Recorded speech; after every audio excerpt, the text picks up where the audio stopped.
Hi friends, we're back and it's 9 o'clock, and as we've posted a couple of times now, today we're going to be talking about how to play at home. Turns out we all have a lot of extra time to play with our kiddos on our hands. And let's be honest, playing with kids isn't always super easy for adults. It requires that we suspend our sense of time and our sense of urgency for other tasks to be completed. It requires that we suspend our belief, and it requires that we set aside a lot of rules that we've created for how things should act or should go. And that can be really difficult for adults, not to mention a lot of the times it requires us getting like on the floor with them. And some of us, our knees don't work as great as they used to. Luckily for y'all, a huge part of providing direct ABA services as a BCBA is training adults to work with children with autism, to teach them how to play. And so that requires me knowing how to teach adults to teach them how to play. And to remind them how to play. We all know how to play. We just have to remember. And so that's what we're going to talk about today. I want to talk first about why it's important to play with your kids. And if you want to, you can go to our Facebook page. I posted an album earlier with some slides from a group parent training that I did last year called Fundamentals, about why and how to teach play skills. And that's going to have several helpful visuals with some of the things we're going to be talking about.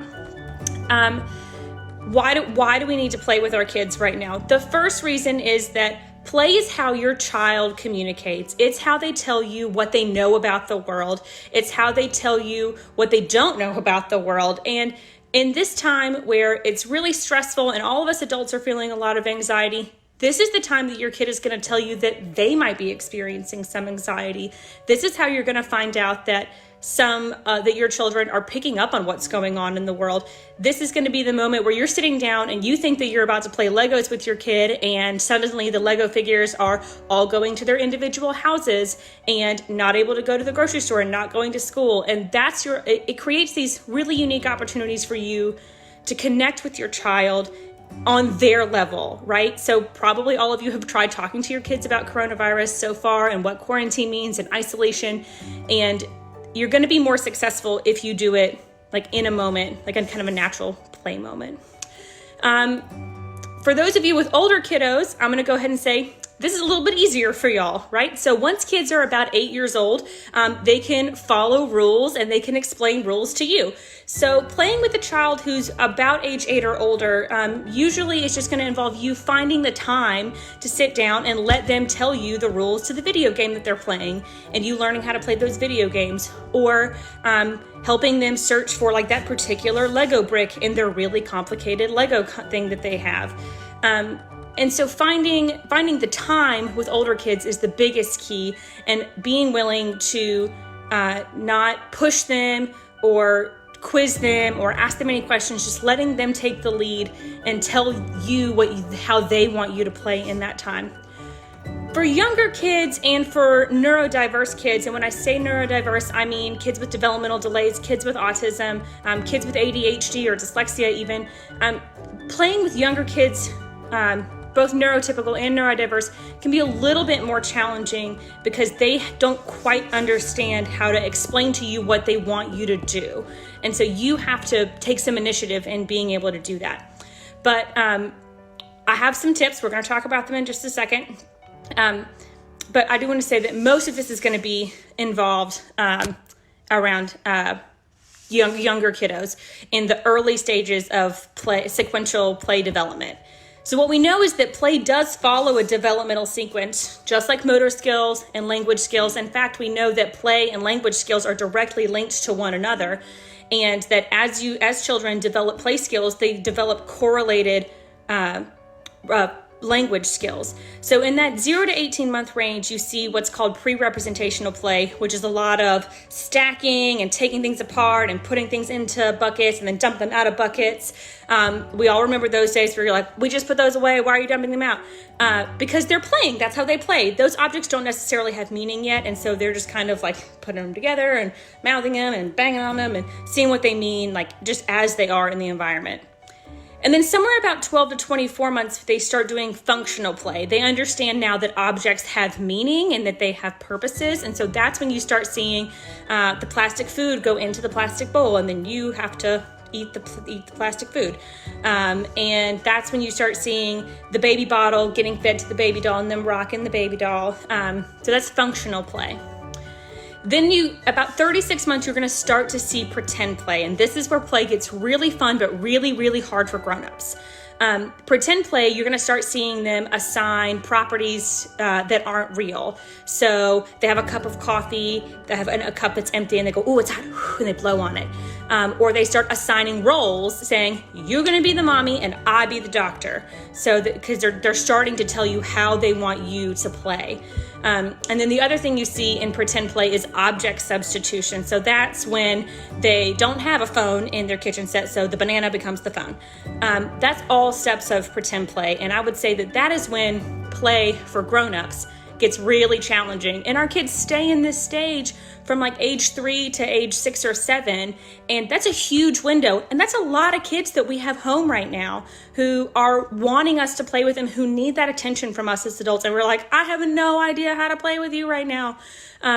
So let's start talking about some tips for how to remind yourself how to play, and how to play in a way that makes it the best, like the most fun for your kiddo. So my tips to my therapist are to be nice. So NISE, notice, imitate, comment, and then expand. So, sorry, my screen went black for a second. So the first step in being nice is to notice. Notice what your child is playing with. The biggest mistake that you can make in trying to initiate play with your child is to get a toy that you think would be fun and say like, "Hey, come play this with me." If they're already playing something, they're already doing something. They already have their play set up for the day. They're good to go. You need to go and do what they're doing. If that's the same racetrack that they've been playing with for an hour, great, that's fine. You're about to play racetrack. If they jump around from thing to thing, that's fine. Just follow them. They'll show you what they want to play with. The other thing to notice that's very important is their body language. If they're on the floor, you should be on the floor. If they want to sit at the table, then sit at the table. Get down on their level. Notice what their body language is telling you about how they want to play. And then the last thing I would say is important to notice is their play story.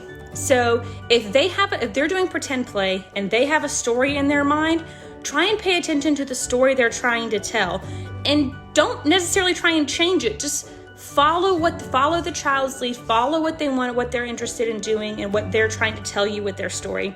Not only does it say to them, "I think your story is important," it allows them to express their creativity, and their story might be their way of telling you something that is important in their life right now that they need you to know as a parent. So the I in Be Nice is about imitation. Imitation is what we in ABA refer to as a pivotal skill. It is such an important skill. It's the first thing we work on when we have a young child who comes into the clinic. It is something that opens up the door to all aspects of learning later in life. I mean, how many times have you said to another adult, "Well, if you just show me one time, then I can do it"? That's imitation. If you've ever watched a YouTube video on how to change a tire, how to fix a glitch on your Google Drive, how to make a recipe, then you are engaging in imitation. Those are skills that you learned through play when you were a child. Let's keep moving. And so we just have to avoid getting into a habit where we're like quizzing our kids instead of playing with them. This is especially hard for parents who have children who are still developing language, and you want them to show you that they have that language. You want them to show off their skills, but it's not going to work if they don't want to play with you. You're not going to have that opportunity if they're not interested in playing with you anymore. So you got to avoid just like grilling them with questions the whole time you're playing. Instead, stick to commenting by saying, "This car is so fast. I think red cars are faster than blue cars. And watch me, the car goes vroom," and being real silly with your sounds. That's what's going to get your kid engaged. The other benefit of this, especially if you have a child in that 0 to 36 month range who's acquiring language, is that every time that you comment on something that you're doing with the toy, it maps that language onto that action. And so not only are they learning, okay, this is a car, and I know that this is a car, and it's driving down, and it says vroom and also honk honk, and it says, and this car's red, and that car's blue, and that means that these cars are different. All these things are going on in their head, and it's all because you're mapping that language onto what you're doing instead of asking them questions. In the acquisition of language, we know for a fact that this is important. This is an important part of how children acquire language. So if you have an early learner, or if you have a child with a developmental disability who is still acquiring language, it's so important that while you're playing with them that you describe everything that's going on. It helps them to map visually and verbally kind of what's happening with them. And then expand. The best way that you can think about playing with your kids is like an improv class. It's gonna feel awkward at first. Everyone's gonna get better at it. And the most important rule is to yes and. So if your child is playing with trains, you want to yes and playing with trains. You want to say, yes, we're playing with trains, and let's build a grocery store. Now let's put some pretend food on the train and take the train from the mountains to the grocery store. So what you've done is you've expanded just train play to kind of now community play, and you guys can talk about trains to delivering food, and what happens in all the things that happen in a grocery store, and what else can a train deliver, and practice putting things on, put blocks on it. Now they're delivering wood so that they can build a house. Oh, now we're playing Three Little Pigs and building a house out of sticks. So it's easy to, if you can yes and, if you can expand their play, you can do so much more, and it does provide you with those learning opportunities to talk about the way things work in your community. You could probably also contrive some play opportunities to practice talking about what's going on in our society right now with the need for social distancing and the closure of schools and shortening of hours, and how to protect the elderly and how to protect at-risk populations. It could be a really nice opportunity. If you were mindful about it, you could kind of send it in that direction. So that's it. So when you're playing with kids, you want to notice what they're doing and follow their lead. Imitate them as much as possible so that they'll imitate you back. Comment on what they're doing as opposed to asking questions, and expand on what they're doing or on what they're saying. So if you have an early learner who says car, you can say that is a car, it goes fast, and expand on their language. So some of the other slides that you'll see in our album talk about like some different ways to troubleshoot and different things that can come up. And so one of those things is if you have a child, for instance, with autism, they might engage in repetitive play. So I want to talk a little bit about the difference between what's repetitive play and what is just a repeated play sequence. Y'all, kids love to repeat play sequences. They will do the same story over and over and over and over again. They like routine. Kids with autism, kids without autism. Adults with autism, adults without autism. Everybody loves routine, and everybody's routine is all messed up right now. So it is okay if your child wants to use the same play routine a couple of times in a row, or if they engage in the same play routine with the toy, throughout the day. That's okay.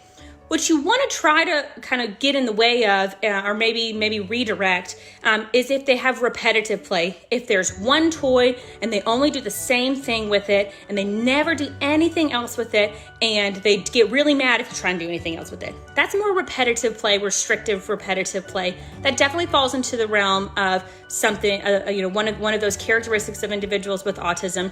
That's not necessarily bad.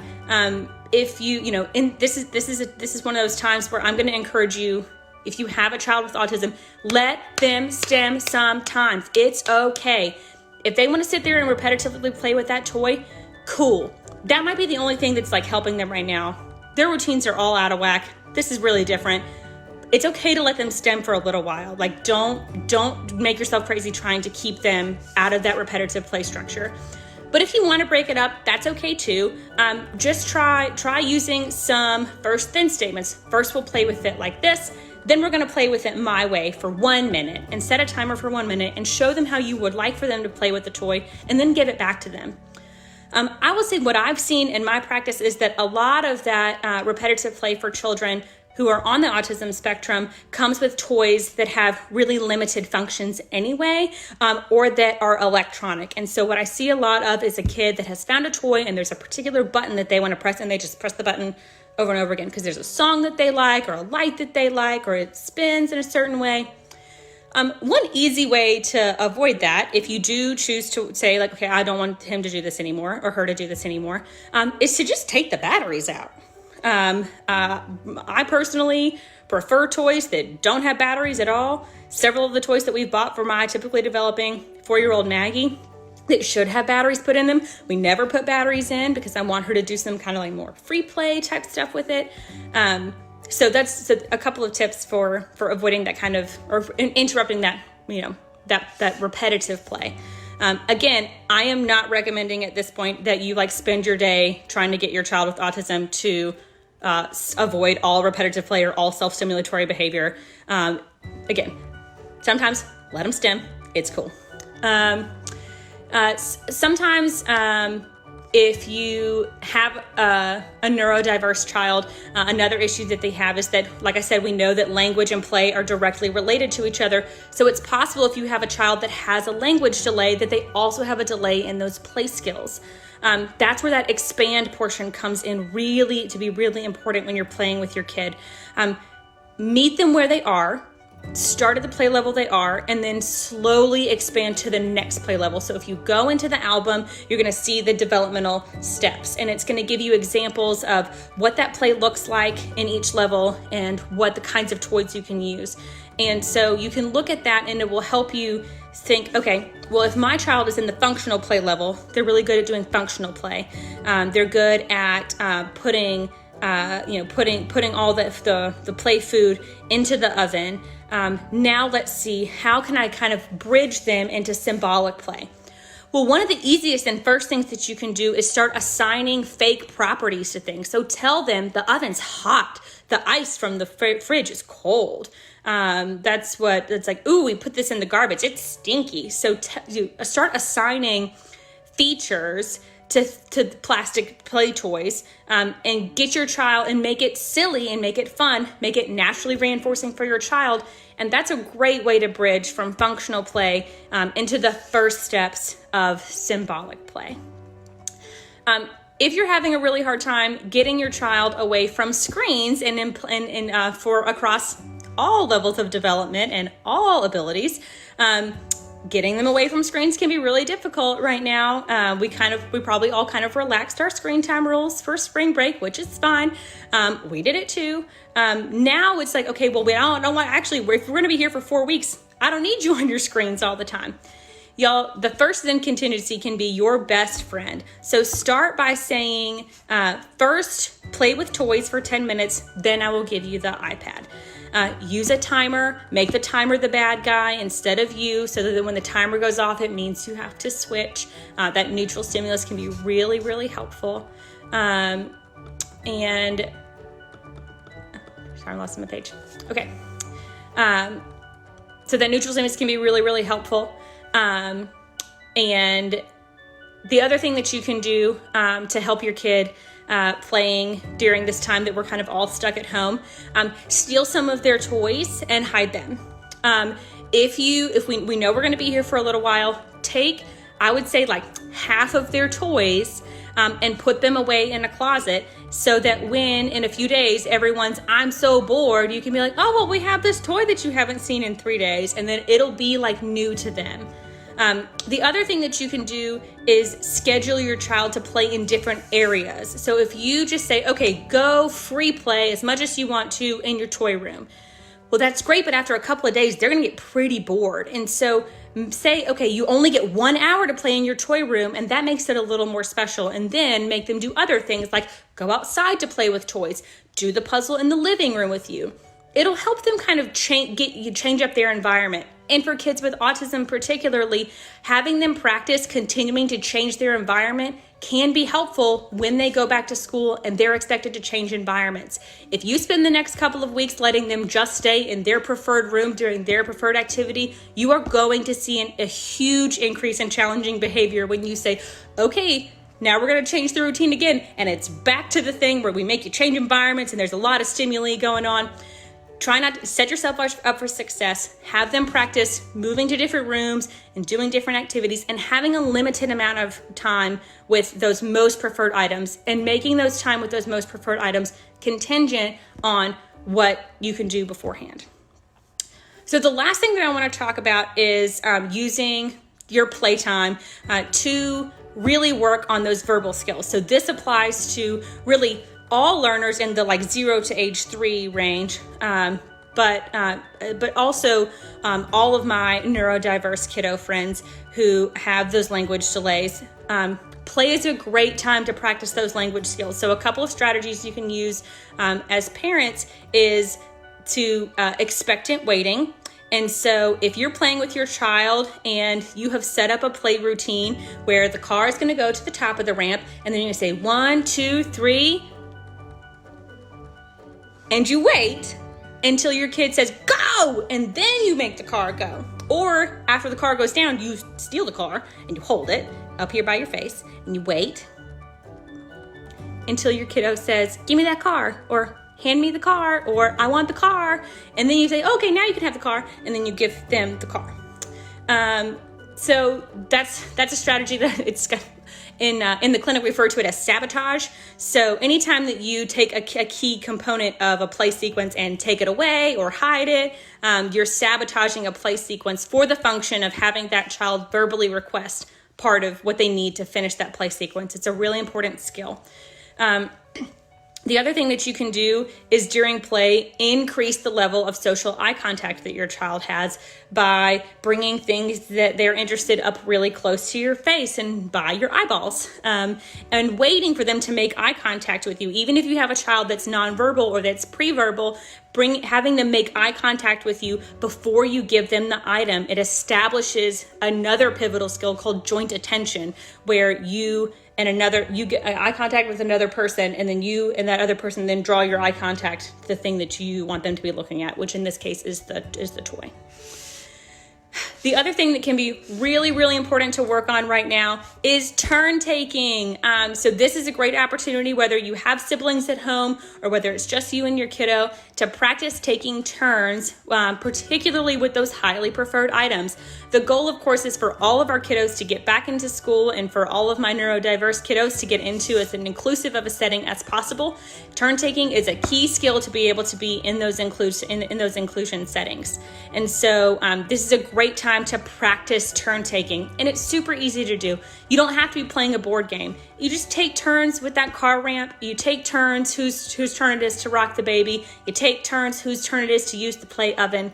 And you can map that language onto what you're doing. Okay, now it's your turn. Now it's my turn. Working on those skills can be really important. I think that's everything that I have to say about play. All of this has been adapted from a group parent training that Blue Sky Behavior Therapy hosted last year called Fundamentals. I posted a lot of my slides on it on the Blue Sky Facebook page. Yesterday, I posted a ton of resources for particularly young children, both neurotypical and neurodiverse young children. Today, I'm going to be focusing on our elementary age clients. So if you're a parent of an elementary age client, be expecting an email from me. We're going to be talking about some specific things that your kiddos can work on. And again, we're going to make those resources, any resources, like general resources that we develop, we're making available publicly right now. This is a tough time to be a parent. So if just remember that play isn't play unless everybody's having fun. And I can't stress enough how important it is for us to take time to just stop and have fun. There's a lot of skills that you can work on with your kids right now. They're important. We're going to be talking about those in the days to come. If anyone has any requests on more videos on how to do on different skills you want to work on, but we wanted to start off with play because we really think that the most important thing that you can be doing, if you don't do any other work with your kid, the most important thing that you can do is play with them. So stay fun and stay happy and stay healthy, and we will continue to post resources and see you all soon. Thanks.